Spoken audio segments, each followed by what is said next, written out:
All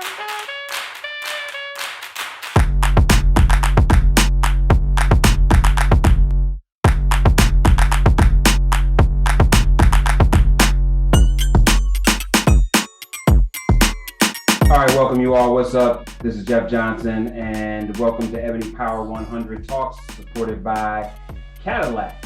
I am just pleased, would probably not even be the accurate term, to be your host for this conversation. I want to say congratulations in advance to Isaac Hayes III and Joy Brown on your Power 100 nominations. They are joining me tonight, and to say that they are entrepreneurs would be an understatement. To say that they are members of the culture would be an understatement. To say that they are curators of experiences that not only lift up the integrity of commerce within our culture, but that they are curators of communities that understand that there is a value in our culture, that we should have return on that value, but more than anything, we also have to lift and acknowledge the humanity that makes the culture what it is. So it is a privilege and an honor to introduce Isaac and Joy. Thank you all for joining me tonight. Thank you for having us. So listen, you all, I am really curious, and Joy, I'd love to start with you. I think that there's conversation all the time about what it means to be a part of our culture. And there's even conversation about what it means to defend the culture. But I don't know if there is similar conversation about how we as members of it quantify its value in ways that are beyond clicks, in ways that are beyond follows and likes. And I'm curious, as you've been doing this work for some time, how do you quantify the value of our culture in a way that we should be talking about a little bit more? Oh, thank you for that question. That speaks to the heart of what Culture Creators is about. It's really about how do we show up in spaces as people of color and own our narrative and work collaboratively together. So at the end of the day, our economics, our power structures, our opportunities for leadership and C-suite ownership grows, and we put people in place that we can maintain and control our narrative. So a lot of the conversation around HBCUs obviously is important because we have to develop these pipelines to fuel these jobs. I mean, I looked at the entertainment business and looked at people who work in hip hop, who are marketing Black music, and some of them don't look like us. And so we have to create opportunities for one another and not depend on what's the hot word now, diversity, equity, and inclusion, to make sure that there are people who are being employed who are controlling a narrative on a global scale of what Black culture looks like. It's going tapping people like Isaac Hayes and yourself, who are doing the work, and having you guys come to the forefront and tell people about what you're doing so that people know that these opportunities exist, and empower you to and fund your ideas so that, we have fan base, we have, Jeff Johnson Productions and supportive, and have people who can tell our stories, whether it's through technology, film, TV, music, what have you. Well, and before I bring Isaac in, I'm curious because, I mean, when you talk about culture creators, there's what I have been, I think, so excited about that you're doing is not just connecting the dots, but also talent scouting in a way, because there's so much noise. I mean, there are people who have culture brands, but not always culture competencies.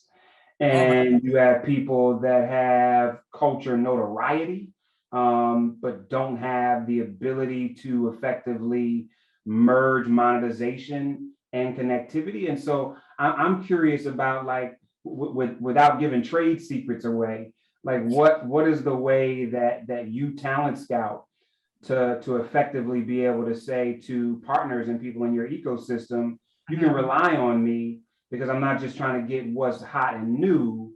I'm trying to get what is valuable and is going to create mutual benefit. And that's what you do really well. Well, it's about, to me, it's about not necessarily investing the money, which you see a lot of corporations throwing money out there now. HBCU is like the new hot word, right? It's about investing the time and giving people access. Those are things that our people suffer from. You know, we don't necessarily have aunties and uncles who've been in Fortune 5 companies, or who can get us internships over Joe Schmo. You know, it's about creating a pipeline of access and investing in making sure that our students are showing up, making sure that we're talking to them, getting, you know, peer-to-peer mentoring is a really large part of what we do. I get people who look like them and who are in their age group to talk to them and usher them through the processes, right? Because, you know, we need to, in order to affect change, we have to be a part of it. And so we have to be a part of the conversation and hear and listen to them. Everything we do is about feedback. You know, that's one thing that I think that some companies lack, you know, really getting the real feedback to see what's working, what's not working. And we listen to our students. You know, we pivoted our C2 Summit to make it virtual, but we also turned it into a workshop because students like, you know, this is great that you're bringing these wonderful people to talk to us, but we don't even really know what the job is. And so how can you have them apply for these internships and compete against students who are going to these Clive Davis schools or these music programs from these private institutions when they don't have any access or information? And so it's constantly looking at what we're doing, pivoting, calling audibles, innovating any ideas that we come up with so that we're constantly feeding and feeding and feeding and feeding. And, you know, just like, you know, we talk about people who take from the culture or work with brands who, you know, I like to say, like, you know, they may have the smarts to work for, you know, for a general audience, but don't know how to necessarily talk to our people. And so when I talk to those organizations, you know, we have a definite point of view. It's no secret that African-American spending we are trendsetters. And so when you walk in there and with your data and your facts, and you can prove how valuable your audience is, you know, there's no way that they can turn away or not understand the value we bring to the table.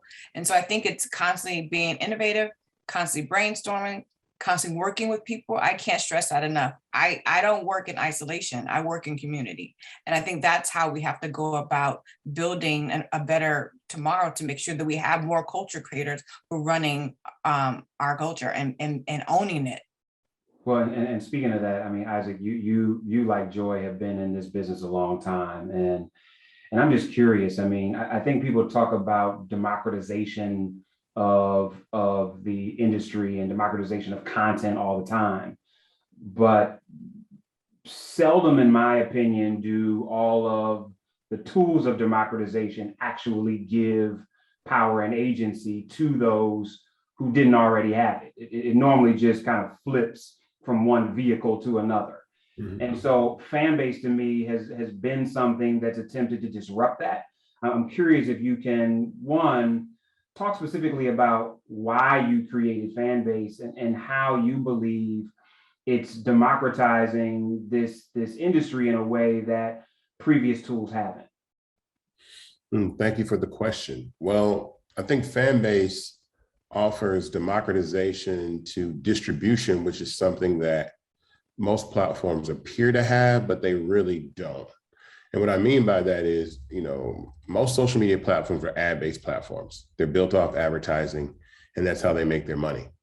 So with that being said, if you understand, you know, how social media platforms work, giving visibility to every single user on a platform is something that is not, it goes against the business model of the brand. If Facebook or Instagram allowed every single person to see your content, or every time you posted something, it notified all the people that follow you or engage with your content, who would the brands pay? Would they pay Facebook or Instagram, or pay you? They pay you. So there is no mechanism in place to actually utilize the following that you create on social media. someone like Beyonce that has 200 plus million followers. What's the purpose of having 200 million people follow you if you can't reach 200 million people? They follow you for a reason. And so to have access to that audience is null and void. She might get 3 or 4 million people out of the 200. But again, that's no opportunity for even someone that has, way less followers than Beyonce to actually build a business off something that they invest their time and their energy into creating content. So Fanbase seeks to disrupt that by allowing any single user on the platform to have direct access to monetize their content via subscription and a virtual currency we call love. So therefore, you can have followers and subscribers on the same page and the same platform. Your content gets seen by everybody that follows you. Therefore, the turnover rate is something that you can monetize is greater. So you'll have more reward off of utilizing a platform like Fanbase than you do on Instagram if you have 1 million followers, but on Fanbase, you might have 50,000 subscribers that could net you, $1.2 million a year. So I always tell people, would you rather have 1 million followers or $1 million? Because a million followers is nothing, but $1 million is 50,000 people paying you $2 a month for a year. It's $1.2 million. And so I'm pretty sure a lot of people would trade their following on social media for a core audience of 50,000 people that you can guarantee every month are going to bring you in $100,000. But I think what you're talking about also is straight up education on the business, because what you're doing in a real way is saying, let's fish through the bullshit, right? Yes. There are a bunch of folks who will tell you that having this many followers, and any of us that deal with influencers and are making recommendations to brands will tell them all the time, I'd rather have somebody that has 350,000 hard followers who want to see them win, who are following them because they believe what they say and are true disciples, versus somebody with 4 million followers where 2 million people are watching to watch them fail. And so what I see you doing is not just democratization of distribution, but also education on the business. And I'm curious of, are you seeing like real success stories that you're excited about in creators that are learning the business as a part of being on your platform, let alone being given a tool? Yeah, and I'm excited for 2 reasons. For the reason that, yes, creators, and I use that word grudgingly, because when you say creator, I feel like most people tune out. They think of themselves as not a content creator, when in actuality, every single person on social media is a content creator. If you post 1 photo a year or 100 a day, they're running ads in between all this content. So we're all content creators. And so giving the opportunity for any person that has content to develop an audience in that core fan base, which we see is about 5% of the people that follow you. So again, if you have 1 million followers, you have 50,000 fans. You have 50,000 people that, and I wouldn't even call them fans, if you're gonna call them fans, you have 50,000 people that wanna see you win, right? And those people will invest in your success to the tune of $2 a month and $1.2 million a year. But to take it a step further, with the way that I raised the capital for Fanbase was through equity crowdfunding. And that also is democratization of investment, because the accredited investor rule, which has been in place since 1933. So coming out of the Great Depression, it doesn't matter if you were black, white, or whatever, it was about rich people having access to invest in companies and not poor people. Two of the seed founders of Uber put $5,000 into Uber in 2010. When it IPO'd 9 years later, they made $24 million. Now, the fact that they were accredited means they had to be worth $1 million minus their house or make $200,000 a year for 2 consecutive years. But all of us know 5 people with $5,000 or maybe $2,500 that have gone to Vegas, that have bought lottery tickets and didn't have to be accredited.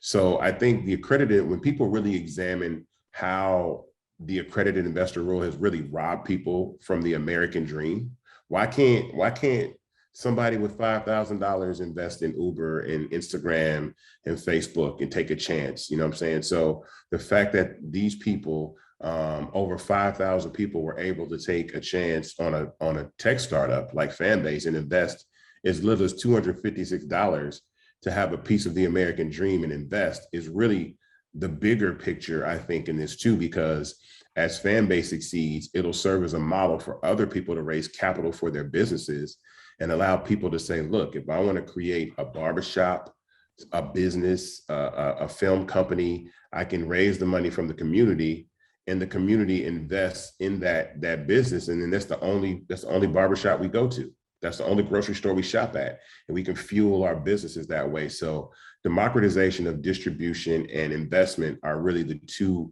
wins that, we've seen so far. And I'm excited to further both of those.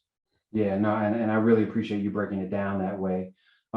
Joy, I'm equally interested. I mean, as we talk about the value of culture to brands, to corporations, I think what Isaac is clearly doing is figuring out how are we also building our own institutions to leverage that in a way in a way that traditionally we haven't been. What are you seeing as other opportunities, right? Because if I hear another young person talk about how they believe they're going to make money in this business, and there are very few people around them that can say, wait a minute, let me show you how money is actually made. And simultaneously, we see a lot of our folks giving away their influence. And I hate the word influencer. I just mean folks who have legitimate, quantifiable influence, giving it away for pennies on the dollar for something that doesn't ever give them equity, doesn't ever give them ownership, doesn't ever give them even access. What are some ways that you're seeing folks do this different that you think should be lifted, but we don't hear people talking about on a regular basis? I'd say a lot of what Isaac is doing. I see a lot of young people, and when I'm talking young, I'm talking 35 and younger, really stepping out early in the tech space, doing their first seed round, going for investors, really tapping into this whole network of funding that's out there for people of color. Now, there is still a disparity amongst, actual people of color getting the funds, which I'm sure, Isaac, you're very well vested. You spoke so eloquently about that. But there's a pipeline, if you know how to get in right and network, that you can get access to these funds. And what's interesting, and it's interesting, but it's kind of sad, we've seen a huge uptick after George Floyd. Most companies now have a philanthropic pipeline to either fund Black businesses in some sort of way, something according either Black tech or social justice. Almost every single organization has some type of pipeline. Now, it's how do you get access to the pipeline? That's the big joke, right?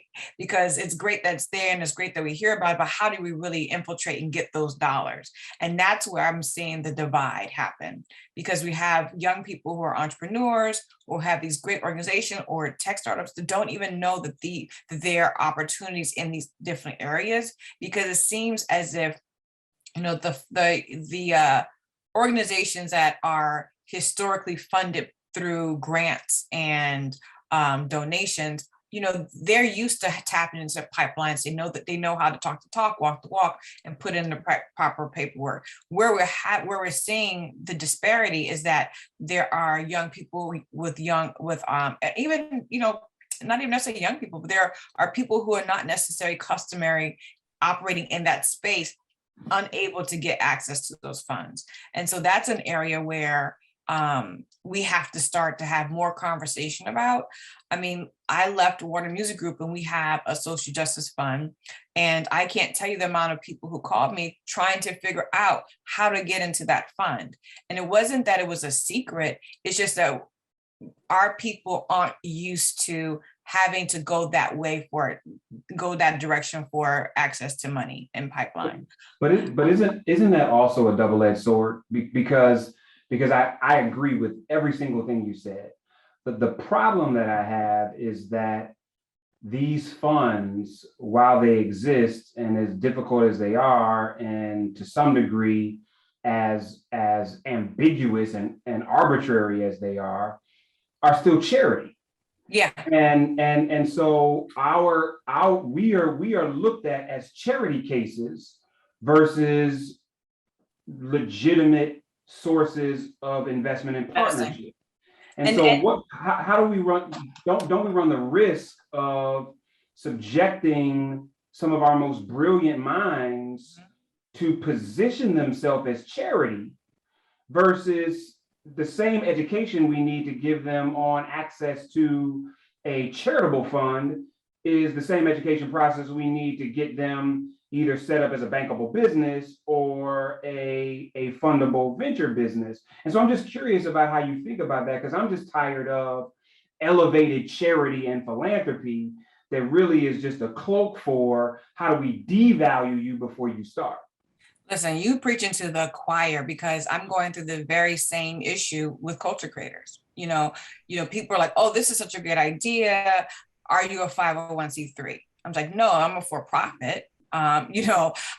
This is a business model that, it may have a philanthropic edge to it, but this is a business. And you're absolutely right. And it's been, even for me, it's been very challenging to find people who are willing to see past the donation or the grant or let me sponsor this one event, as opposed to making an investment in building the business with me.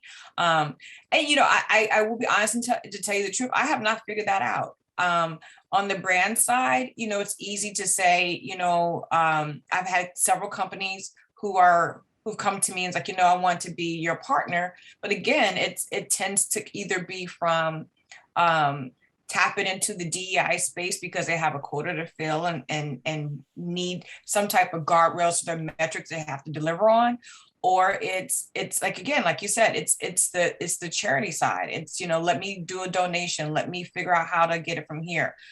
And I'd say that, until we figure that out, I try to figure out, I try to get money from wherever I can. But then here's a double-edged sword to that, Jeff, is that you have to be careful with who you bring in too, because I've had 2 companies come in and want to do an evaluation of culture creators, but I'm not trying to give away my ownership.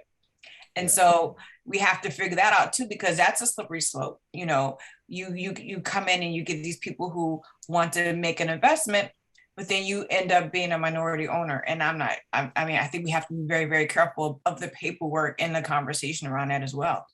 Can I speak to some of this? Yeah, please. So a couple things, and I'm going to speak strong.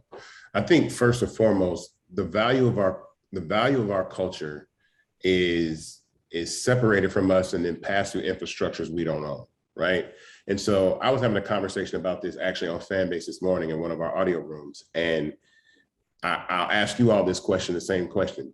Who can anyone turn to on earth other than African-American people to determine what is cool? There is nobody. No. There's no other group of people that you can look to on earth and say, what do we wear? What do we say? How do we dress? What song do we listen to? What's the new dance move? What's the new fresh thing to be? And so African-American culture is the youngest cultural group on earth. We're probably about 600 years old, but we're the smallest, and we're the most influential globally. Mm-hmm. So it's impossible to market and promote anything on this planet as being cool without the assistance of Black people. Can't do it. Mm-mm. They got to use a song, a dance. And the further we go, the more diasporic that becomes. Yes. Mm-hmm. And so understanding that, then what we do is, and this is the gift and the curse of being an African-American person, We innovate at a speed and a pace that sometimes we don't even realize what we're doing. And I'll use this example as I always do. The moment that Grandmaster Flash scratched on turntables, someone should have pulled him to the side and said, "Don't show a living soul what you just showed me. Give me 6 months. I'm gonna go build a turntable and come back. And then that's what we're gonna show the world this." Because anytime you ask a DJ what they use, they say pioneer techniques. So we invented an entire industry based off DJ culture, and we don't own the infrastructure. My dad had a phone, a refrigerator, and a TV in his Cadillac in the early 70s. Fast forward, Pimp My Ride came out. We got LEDs, TVs in the headrest, video games, rims, flashy paint jobs, star ceilings. Now you look at luxury vehicles, you know, Rolls Royce, Mercedes, all these luxury vehicles, TVs in the headrest, rims, all these luxury additions. We don't own a Ford, we don't own a Chrysler, we don't own a Buick, we don't own a Mercedes. So we don't own the infrastructures of the industries that we innovate and create. And that's the exact same way in social media. We give our dances to TikTok, our slang to Twitter, our clapbacks. We give our skits to Instagram and our conversations to Clubhouse, and we don't own any of the infrastructure. So the creation of fan base is an infrastructure that Black culture can invest in along with everybody else. But here's the thing. If we went to Facebook right now and they made $90 billion in ad revenue in 2020, we said, Facebook, you made $90 billion in ad revenue. And one of the biggest contributors to that is the Black community. How about you give $1 billion to the hood every year for the next 10 years? Facebook gonna say, hell no. But if fan base is 100, 200, 300, 400, 500 billion dollar company, we can give money directly to the hood. We can put, McDonald's is headquartered in Chicago. Ask McDonald's to give $1 billion to the hood in Chicago, and they're gonna say, hell no. And also with these funds and these post George Floyd commitments, no one really knows where this money goes, or if it does, it goes to charities that sometimes take 35 to 50% of the money that's given to run the charity, and then it never really makes it into the hands of the people that actually need it and the people that have opportunity to do that. With what Joy was talking about, with her trying to raise capital for a company, I faced that same challenge in trying to raise capital for fan base, because coming from the music industry prepared me for raising capital this way. I looked at VCs as like the label. I look at VCs like, y'all come in, you put up the money, you're probably gonna try to call most of the shots and try to get a big chunk of the company. When I raised on Start Engine, it's like going independent. I sold shares of my company out of the trunk of my car to the tune of $3.5 million for a minimum of $256 at $4 a share. Now, VCs can't determine my valuation and tell me what I'm worth. I tell you what I'm worth because I made that value myself through the investment that I made. So I'm validated. So you can't the next time I raise capital, you can't tell me what my valuation is because it's already been set. So I think really investing in ourselves and using the independent means of going directly to the community to raise your capital does a couple of things. It cuts out the ability for venture capital to try to be predatory, who wants to flip your company at 3 or 10x and then get out of there because it's like flipping houses. And it allows you to write your ticket, and then you're creating businesses that can directly affect or give back to the communities that lift them up. Now go. I feel like there's a parallel question of the same, or the opposite side of the same coin. But you talked about infrastructure, and I totally agree with you. But there's a piece of this that's also about IP, right? And I hear people talk about owning all the time. I don't see serious education about IP. I've seen some people do it in a really interesting way. But to your point, Isaac, how do we have a different kind of conversation about IP when there are built-in IP clauses on the very distribution networks that we're using to put our content? So the moment we put the content on Facebook or on Instagram or on YouTube, depending on what you put and how you put it, you don't own that content anymore. And so what do you think is the right approach? And Joy, this is for you as well, for us to have this conversation that is about IP, because to your point, if we're creating at a speed that's faster than most infrastructure institutions, there's still going to have to be an onus on the creators themselves to be in tune with what they own, what is ownable, and how they do that. And I just in all these years, I haven't seen a system that I think is making sure. Y'all remember there was a time when you used to be in the industry and they'd be like, first thing you got to do is get a lawyer. Right. Nobody really said why you need to get a lawyer. Like, first thing you got to do is get a lawyer. I don't hear these young people who are creating at the speed of light, yes, talking about owning IP to the degree that you would think they would understand at this point. A couple things. So you own your content on social media platforms. They have the license, they have the ability to use your content to market and promote the platform, but you own it in the sense of saying, if you wanted to take it and move it somewhere else, you can take it and leave, right, and do that, right? But the biggest trick in the world is providing a platform to allow people to become popular. It's really an examination of psychology, because people actually value fame over money.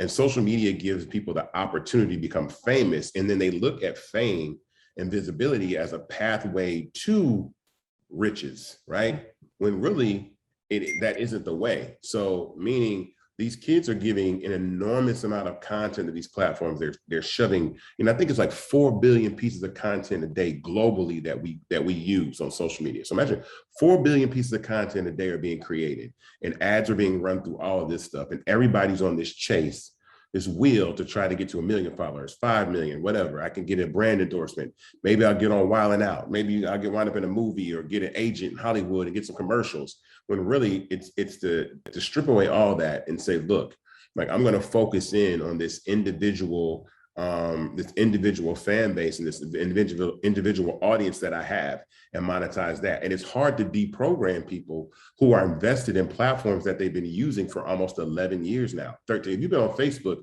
if you got on Facebook when it first started, you've been on Facebook for almost 16, 17 years. You've been on Instagram for 11 years. It's hard to tell them, hey, abandon that entire following, start fresh from the very beginning when you've spent years making content, and now try to flip it and turn it into something that you monetize.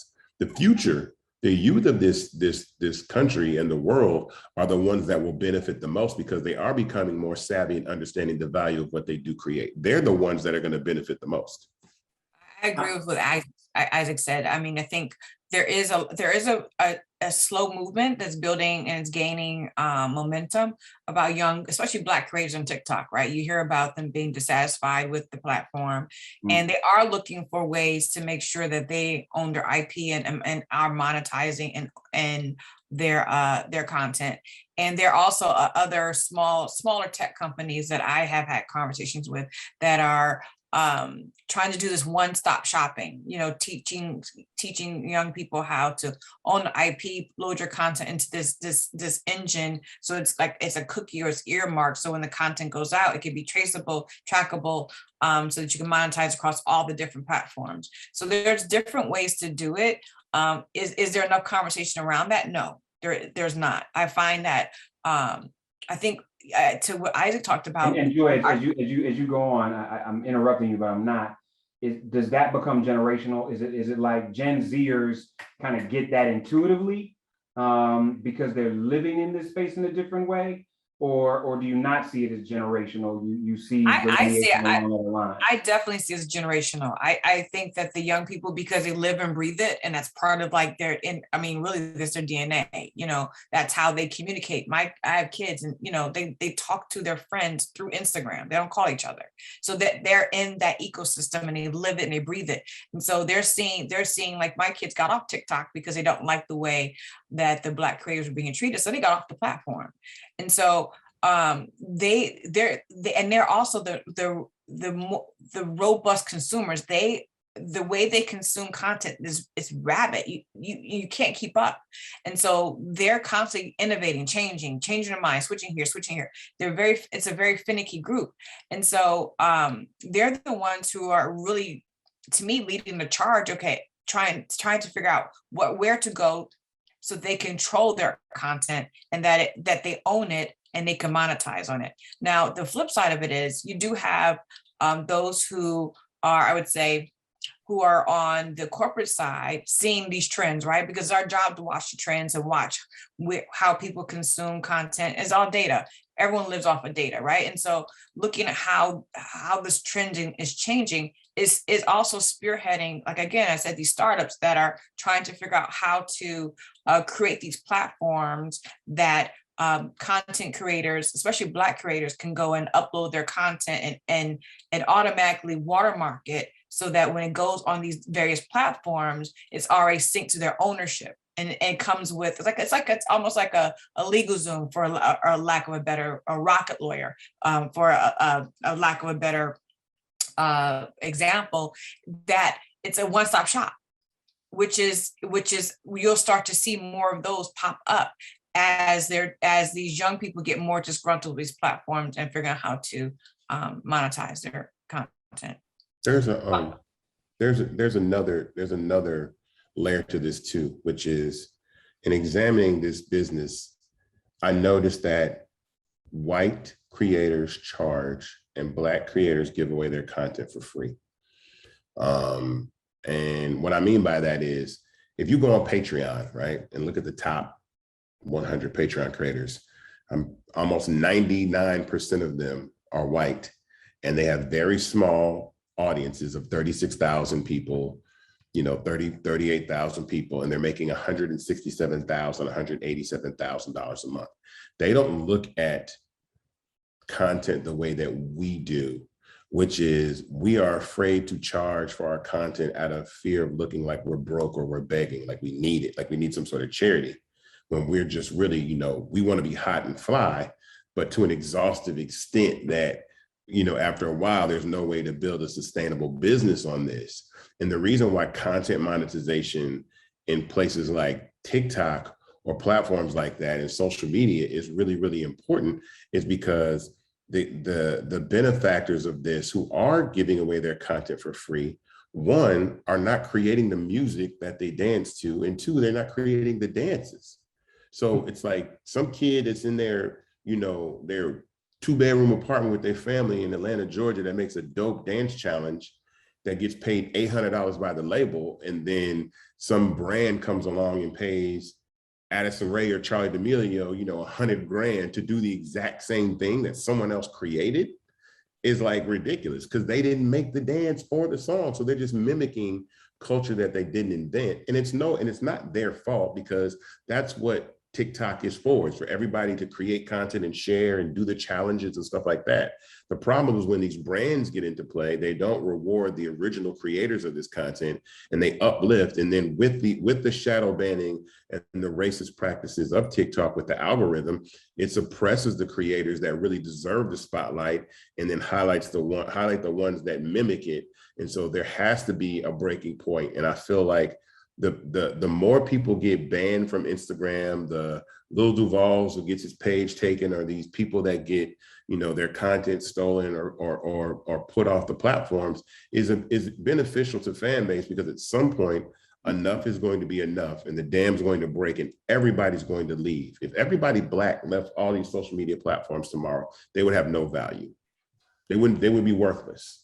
Instagram would be TikTok would be worthless if all the Black kids said, I'm taking our dances and we're going over to fan base. And fan base would be a multi-billion-dollar company in 48 hours. That's just how it works. So, I mean, it's only a matter of time, because these young kids are fed up. They're smarter. They're going to be billionaires that are going to make content in the future. But I don't think it's the generations that are in their late 20s or early 30s or 40s. They're too far invested. It's a 15, 16, 17-year-old that sees what's going on with these kids right now, these older people that are on social media, and said, that's not going to be me. I'm finna charge from day one. I'm finna make money from day one, and watch. I'm gonna call all these other people goofy and stupid for giving away their content for free, while I'm over here making $200,000, $300,000 a month on fan base or some other platform. And it's going to happen because of this reason. There's no amount of innovation that Facebook and Instagram can do to capture the youth. They can't. My mama's on Facebook. I love Facebook. I'm on Instagram. My little brother who's 15 is coming nowhere near. Kids want their own communities. So every social media platform is going to have a lifespan, and it's only a matter of time. So let me ask you all this, because you both have talked about monetization and institution, and I'm curious, are you seeing, or do you believe there should be almost like where is the Xavier School for the Gifted of this industry, this business? I mean, and I don't mean a 4-year degree, right? I'm not talking about that. I'm saying if we know our kids are brilliant at this, if we know that we drive it, if we know that we haven't had infrastructure to be able to effectively leverage or even monetize, at what point do we say, to hell with all this? Where is the Xavier School for the Gifted, where you're providing fellowships to who's ever that hot young person to come in for 6 months at this amount to teach so many people these 3 things, certify here, this here? I mean, am I crazy in thinking that we need to be in a place where not only are we monetizing content, but we're monetizing, to your point, Isaac, how are we shielding the information and shielding the innovation in a way that is not barred to those that need access to it, but we're more strategically directing our innovation in a way that benefits us instead of giving it away to everybody else? Is that insane? No, it's just a decision that we have to make collectively. And I think we're splintered in that idea psychologically, and I'm going to tell you why. I've had numerous people refer other individuals to me who are on social media that get banned, right? And what I realize is there is a large segment of the Black community that has something that I call a minority mindset. And that's not said to offend, but if you do not grow up in a space or in an environment, I was blessed to grow up in Atlanta. So when you see people on every single level of success in life, like from mayors to police chiefs to dentists, doctors, lawyers, then you have no ceiling on what you think you can do. When I say the minority mindset, that means that you accept and understand that white supremacy runs everything, and then you fall somewhere in second or third or fourth place. So you don't even believe that you could. Most Black people don't even believe that that is something that is achievable. So we'd rather try to fight our way through algorithms owned by other people than build our own, because that's what we believe we're supposed to do. We believe we're supposed to be like Spike Lee and go against the grain and be the man and fight for our respect in Hollywood to get to the Oscars, but not like Tyler Perry, who says, screw all that, I'm going down to Atlanta and make shows that are produced on the level or to the audience of something like a Mama's Family or Charles in Charge, and become a multi-billionaire doing that. And if Spike could do it again, he wouldn't do it the way he did. Yeah, no, he wouldn't have been able to. The mayor of Atlanta sold Tyler Perry the land to build his studio for $35 million. He sold him 350 acres for $35 million. That would cost $850 million in LA and $1.3 trillion in New York City. It wouldn't have been able to be done. So again, it's the ability for people like myself, or Pinky Cole with Slutty Vegan, or Ryan Wilson with The Gathering Spot, or Jewel Burks with Part Pick, or Tracy Pickett with Hairbrella. You gotta see yourself cutting through, like as you are not a minority. Nobody in Atlanta that's Black feels like a minority. In the city limits, I've never felt like a minority the entire time I've ever lived in Atlanta, because I've just seen other people do what I do. And so that minority mindset. And frankly, that's where it becomes a real issue around ecosystem, right? It's not just about entertainment. I mean, Maynard created a machine that said, here's how we leverage our power, here's how we leverage our money, here's how, and in a lot of ways, Marion Barry did the same thing in his first 2 terms in DC. We have to start having that political conversation too, because to hell with Congress and to hell with the state legislature. I understand they create laws and those laws are real. Most people who know me from politics, but I'm talking about political executives that have discretionary funding that can spend hundreds of millions, if not billions of dollars on targeted industry. And there was a time when I don't meet a Black mayor. The first thing I ask them is, how many Black millionaires have you made? And if they look at me crazy, I'm like, you full of shit. because if that's not what you're there for, then what are you there for? So Right. I apologize for my soapbox, but I agree with you immensely, Isaac, in saying that Atlanta created an ecosystem where they understood how to leverage municipal dollars for the Mhm. creation of Black wealth. And as a result, there were no limits to what could be achieved. But before you all get out of here, I'm curious about who, because a lot of times we don't tell the stories of who saw us when nobody saw us, Mm. and who invested in us. And I'm interested, despite the fact that both of you have been in the industry a long time, sometimes that makes it harder, because you're just a cog in the wheel. I'm curious about who saw you, when you really needed to be seen, in a way that was larger than whatever position you had, but was greater connected to the vision you had. Ooh, that's a beautiful question. I would say the late Andre Harrell. Oh man. He was the one who gave me the spark for culture creators. And it's, I liken it to sitting at the foot of your elders and listening to the stories. And anyone who knows Andre, he's full of stories. And he always talked about, how do we make sure that we are keeping our culture sexy? What are we doing? What are we doing? He was the one who, when I got into the music industry, we didn't work together at that time, but I saw the flash. I saw him with the New York Undercover. I saw him, making Black culture sexy and sophisticated, making Black music executives, changing the way you looked at them, demanding the respect and demanding to be sitting in the boardrooms and at the same tables next to your white counterparts.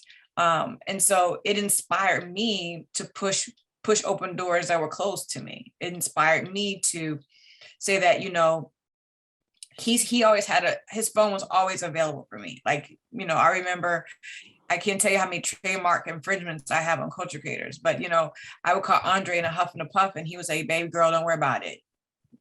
This is what it is. You're going to be okay. And so I love the fact that it was one of us that saw me, and that put the battery in my back. And when I say put the battery in my back, I'm saying, like, it's one thing to say, okay, do a great job, give you great words of encouragement. It's another thing when they put you in the room with somebody who can write you a check. And that's what he was willing to do and did for me. I just want to second that, because I think Andre for me, and listen, this is Ebony, so it's going to be more OGs watching this than it is youngins.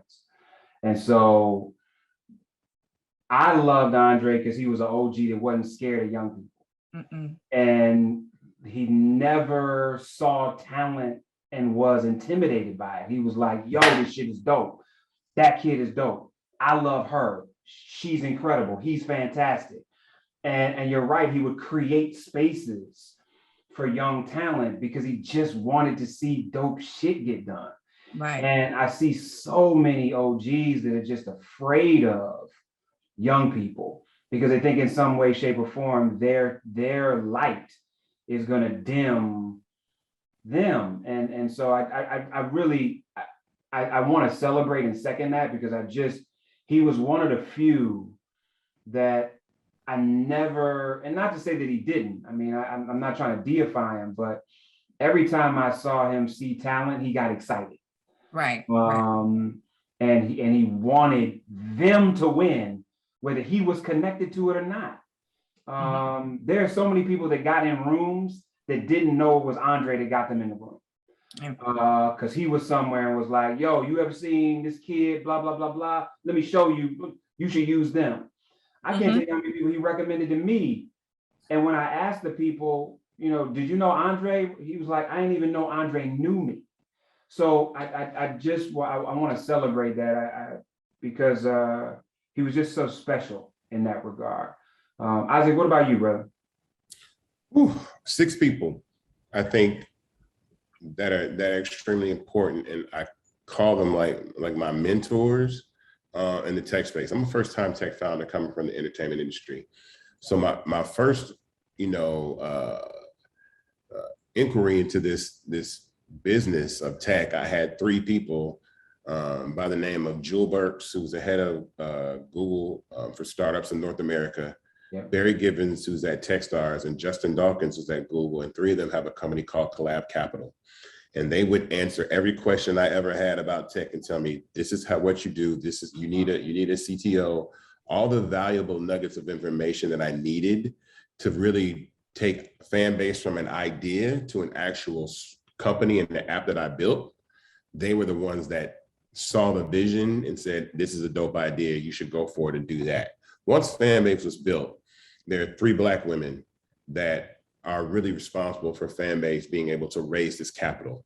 Monique Idelette at Rain Ventures, who said, you need to try equity crowdfunding because Fanbase is a dope idea. And this is a great way for you to leverage and use capital without having to go through venture capital because, I could never have built some of the things that other people are allowed to build on such small scale as a Black man in Silicon Valley. Some people go out to Silicon Valley and write ideas on napkins and get $10 million to build it. They're not doing that with no black dudes. It's not happening. So Monique gave me the idea to raise on Start Engine. Angela Benton at Streamlytics put an email together and connected me with Start Engine and said, hey, you need to check this company out. And Dawn Dixon, who has raised over $5 million in equity crowdfunding. I'm an investor.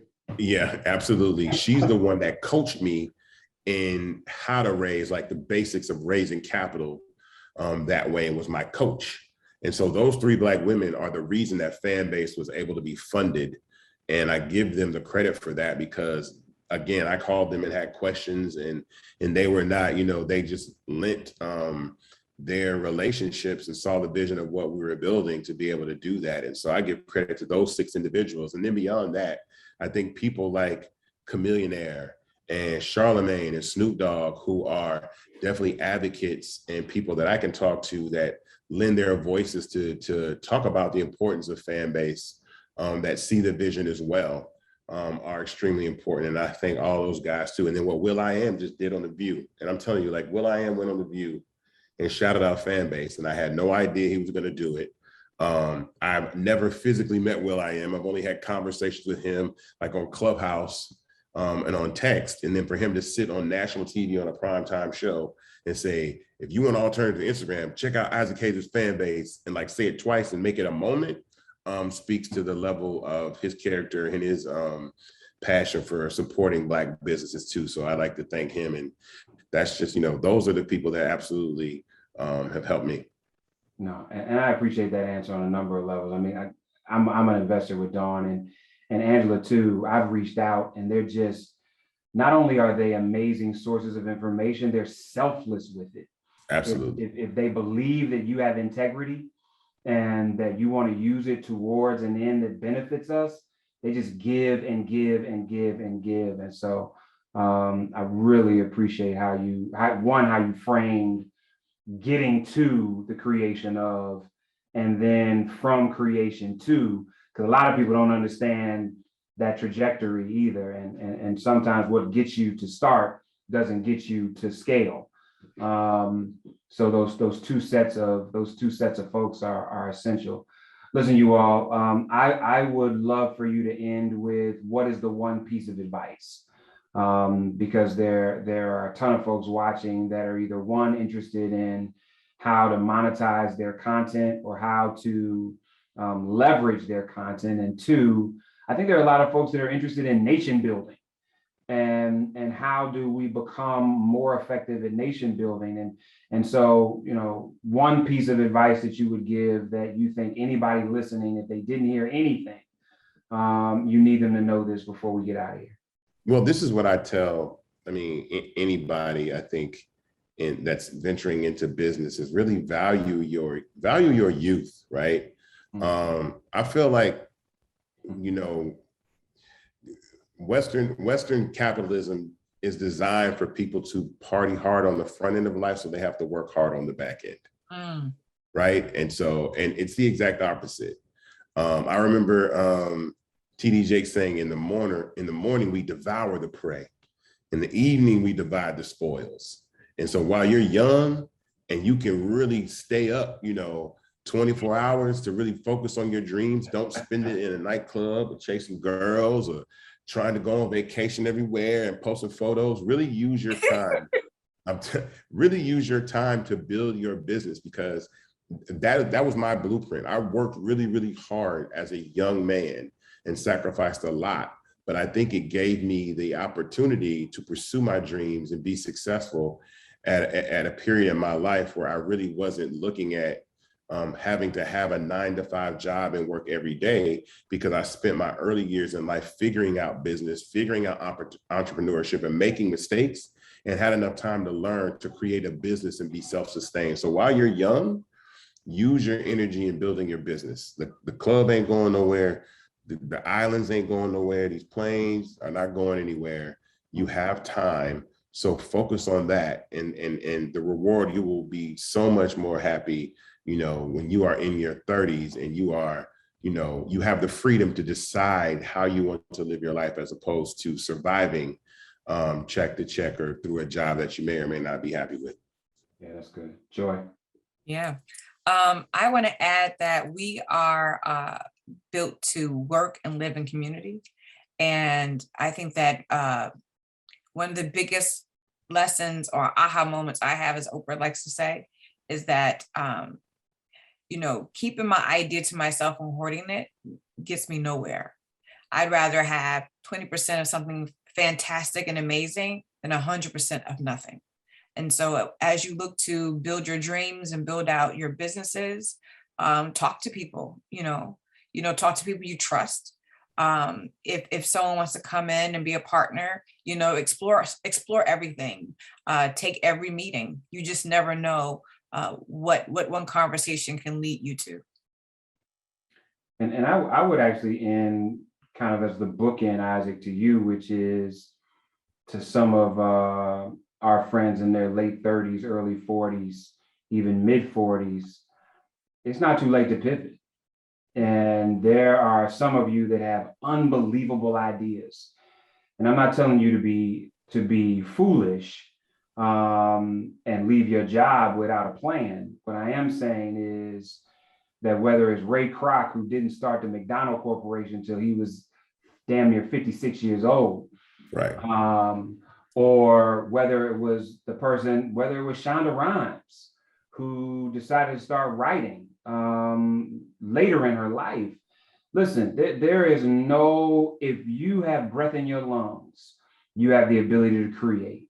And if you have another day, that is a day to pivot from what you hate doing to something that you love doing. And don't convince yourself that you are too young or too old to determine your destiny. We are born to do it. And I am excited that two examples of that in Joy and Isaac have joined us. Cadillac, we thank you for sponsoring this Ebony Power 100 talk. And Ebony, we just thank you for continuing to bring to the forefront folks who we need to talk to, stories that need to be told, and information that otherwise just isn't getting to our people. So Isaac and Joy, thank you so much for your time. And listen, if you need to be connected, Coach Creators is real, and fan base is real, and we own it, and it's for us. And if we invest in it in ways that we invest in other stuff, it'll give us 100-fold the return that we get from some of this stuff that really is only there to get our data and abuse us. So thanks again, you all. Thank you. This was fun.